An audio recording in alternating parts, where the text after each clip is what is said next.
अस्सलाम वालेकुम student, welcome to my channel discover education.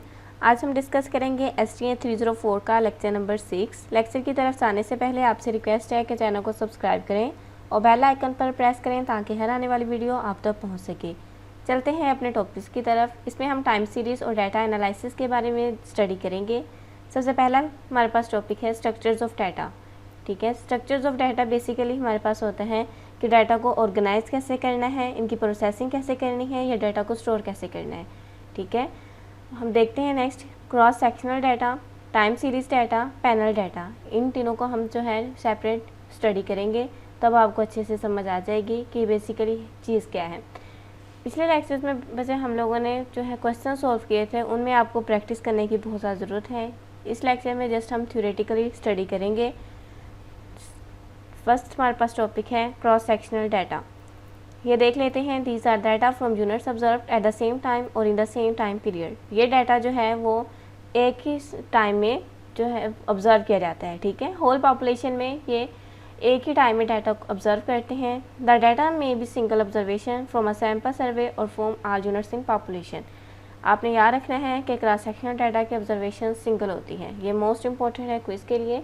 मैं साथ साथ आपको क्विज़ के लिए जो इंपॉर्टेंट चीज़ें होती हैं वो भी बताती जाती हूँ, तो आपने ये नोट डाउन कर लेनी है और अपने माइंड में अच्छे से रखनी है कि कौन सी चीज़ इंपॉर्टेंट है क्विज़ के लिए या पेपर के लिहाज से।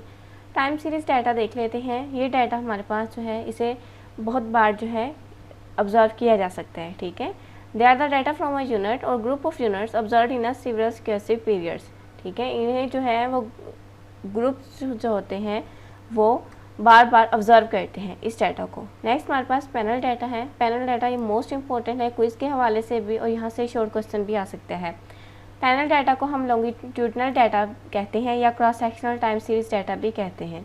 पैनल डाटा जो होते हैं इसको जो है multiple cases, people, famous, countries ETC। Panel data जो होता है इसको दो या दो से ज़्यादा बार जो टाइम पीरियड में ऑब्जर्व किया जा सकता है। ठीक है, होल पॉपुलेशन में इसको दो या दो से ज़्यादा बार भी ऑब्जर्व किया जा सकता है। इसकी एग्जांपल देख लेते हैं। इस the national longitudinal survey of youth where a nationally representative sample of young people were each surveyed rapidly over multiple years. ठीक है, ये आपने पैनल डाटा को अच्छे से याद करना है, मोस्ट इम्पोर्टेंट है। नेक्स्ट हमारे पास आ जाता है ऑब्जेक्टिव और टाइम सीरीज एनालिसिस। इसमें हमारे पास आती है compact description of data, interpretation, forecasting, control, hypothesis testing, simulation. ये चीज़ें आज जो छोटी छोटी होती हैं ना, ये आपने अपने माइंड में रखनी है, क्योंकि यही चीज़ें वो क्विज़ में बना के पूछ लेते हैं या शॉर्ट क्वेश्चन दे देते हैं। बेसिकली लेक्चर्स के जो कंटेंट हैं वो भी देख लेते हैं। इस लेक्चर्स में हमने बेसिकली जिन चीज़ों को डिस्कस करना है वो बताई गई हैं। टाइम सीरीज़ है, हिस्टोरीग्राम है, कंपोनेंट ऑफ टाइम सीरीज़ है। फर्स्ट हमारे पास टाइम सीरीज़ होता है। टाइम सीरीज़ की डेफिनेशन मोस्ट इंपॉर्टेंट है। A time series consists of the numerical data collected, observed or recorded at more or less regular intervals of time each hour, day, month, quarter or year। ठीक है, ये definition आपको वो quiz भी ऐसा पूछ सकते हैं, पूरी डेफिनेशन देके पूछ सकते हैं कि ये किस चीज़ की डेफिनेशन है, तो आपको पता होना चाहिए टाइम सीरीज़ की है। सेकंड डेफिनेशन है, it is the set of data in which observations are arrange in chronological order. ठीक है, अब ये जो क्रोनोलॉजिकल ऑर्डर में इसकी जो ऑब्जर्वेशन को अरेंज किया जाता है, ये भी आपने बात माइंड में रखनी है।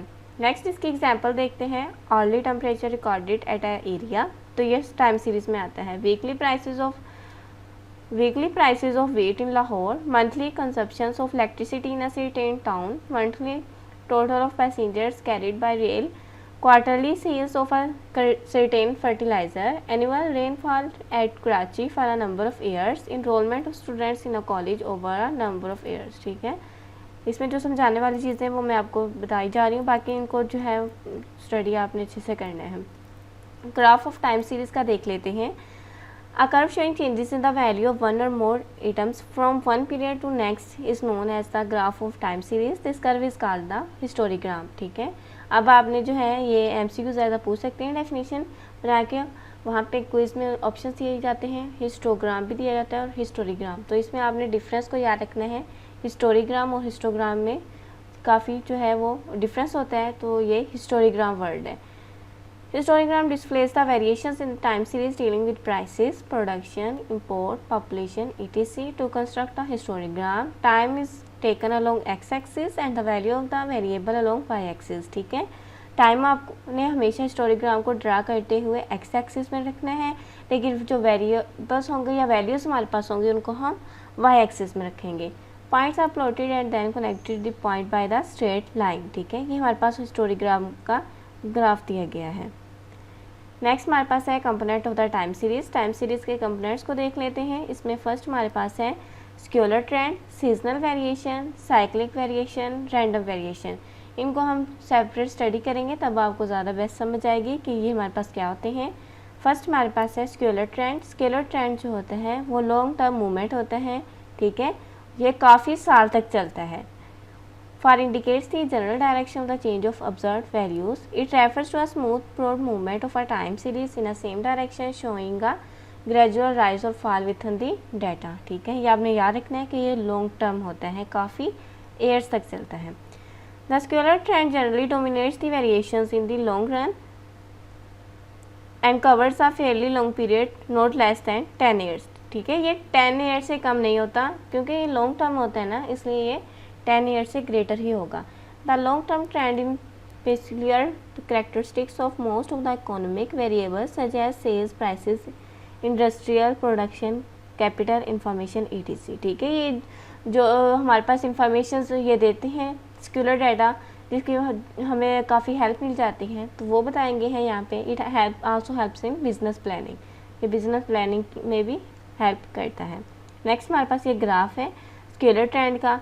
तो आप ये देख सकते हैं graph showing the long term trend. ये वाला लॉन्ग टर्म ट्रेंड शो कर रहा है. नेक्स्ट हमारे पास सीजनल वेरिएशंस हैं. इसको देख लेते हैं. Seasonal variations which are mainly caused by change in seasons. ठीक है, ये सीजनल वेरिएशंस आपको इसके नाम से ही पता चल रहा होगा, जो मौसम के लिहाज से तब्दीलियाँ आती हैं. लाइक आइसक्रीम है जिसकी समर में हमारे पास जो है वो ज़्यादा लोग उसमें इंटरेस्टेड होते हैं, तो उसकी जो है वो ज़्यादा डिमांड होती है. ठीक है, तो इसी तरह जो सीजन्स के लिहाज से हम क्लोथ कपड़े वगैरह ख़रीदते हैं तो वो भी सीज़न के लिहाज से होता है. ये सीजनल वेरिएशंस के उस पर डिपेंड करता है. The seasonal variations which are mainly caused by the changes in season are short term movement occurring in the periodic manner. ये भी बात आपने माइंड में रखनी है. जो स्केलर ट्रेंड होता है वो लॉन्ग टर्म होता है, लेकिन जो सीजनल वेरिएशन होती है ये शॉर्ट टर्म होती है. The seasonal variations are repeated with more और less the same intensity with in a specific period of 1 year और शॉर्टर. ठीक है, ये रिपीट भी हो सकता है. The main cause for seasonal variation are the weather condition, the religious festival and the social customers. ठीक है, जिस तरह लोगों के फेस्टिवल्स होते हैं, मजहबी त्यौहार, तो वो जो है क्या होता है कि इनमें उस लिहाज से भी प्रोडक्ट्स की डिमांड जो है बढ़ जाती है या कम हो जाती है, तो वो उसने बात की है इसमें. The concept of the seasonal variations in occurring within a day, week, month, a quarter and so forth. ठीक है, सीजनल वेरिएशंस वो दिनों में भी हो सकती है, मंथली भी हो सकती है, वीकली भी, तो ये बताया गया है. नेक्स्ट हमारे पास example of such variations are the daily variations in temperature और the monthly variations in bank deposits. तो ये वाली जो एग्जांपल आपने माइंड में रखनी है, एज MCQs इंपॉर्टेंट है. नीचे आपको ग्राफ दिया गया है सीजनल ट्रेंड का. ठीक है, नेक्स्ट हमारे पास है साइक्लिकल फ्लक्चुएशंस. तो हम देख लेते हैं इसमें क्या बताया गया है. नेक्स्ट है हमारे पास साइक्लिकल फ्लक्चुएशंस. इसमें हम देख लेते हैं, ये भी बेसिकली लॉन्ग टर्म ट्रेंड ही है. Cyclical fluctuations are the long period oscillations about the long term trend which trend to occur in a more और less regular pattern over a period of certain number of years. ठीक है, ये भी काफ़ी साल तक जो है वो चलता है. It is also called the business cycles which represents the alternating period of prosperity and depression. तो ये वाला बच्चे MCQs के लिए बहुत ज़्यादा इंपॉर्टेंट है, आपने अपने माइंड में रखना है. जिस तरह हमारे पास कभी खुशहाली और कभी डिप्रेशन, तो ये सारी जो है इसमें आ जाती हैं साइक्लिकल फ्लक्चुएशंस में. ठीक है, a cycle as it is known is said to be completed when beginning with a peak. A peak is a value which is greater than the 2 neighbouring values. The declining curve reaches a low point called a trough. A trough is a value which is lower than of 2 neighboring values and then rising again reaches the next peak. ठीक है, ये वाले जो है definitions आपने अच्छे से mind में रखनी है. The period from peak to peak or from trough to trough is referred to as the duration of a cycle. Cycles have a duration of anywhere from 2 to 10 years or even or a longer period. ठीक है, तो ये long period trend था, ये भी आपने अपने mind में रखना है। और ये ट्रफ क्रस्ट की डेफिनेशन, ठीक, पीक वैल्यू की, ये भी ध्यान से पढ़ना है। In general a complete business cycle has the following 4 faces: period of prosperity, period of construction, period of recession और डिप्रेशन, पीरियड ऑफ रिकवरी और एक्सपेंशन। ये साइक्लिकल फ्लक्चुएशंस में आ जाते हैं। ये ग्राफ है, इसका ग्राफ को देख लेते हैं। ये आप देख सकते हैं, जो हमारे पास हाईएस्ट वैल्यू होगी वो पीक को रिप्रेजेंट कर रही है, ये लोएस्ट वैल्यू ट्रफ है हमारे पास, ठीक है।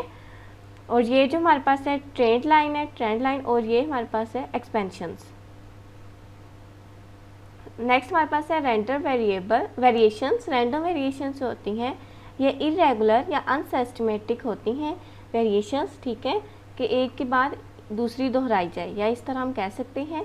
These variations are regular and systematic in nature. These variations occur in completely unpredictable manner as they are caused by some unusual events such as floods, droughts, strikes, fires, earthquake, wars, ठीक है। ये जो है सारी, जिस तरह ज़लज़ला आता है, ठीक है, ये सारी जो चीज़ें हैं इसमें आपको बताने की ज़रूरत नहीं है, आप खुद भी इसको ट्रांसलेट कर सकते हैं। तो ये रैंडम वेरिएशंस में आ जाती हैं। These variations are also known as the accidental, residual और एरेटिक वेरिएशंस, ठीक है।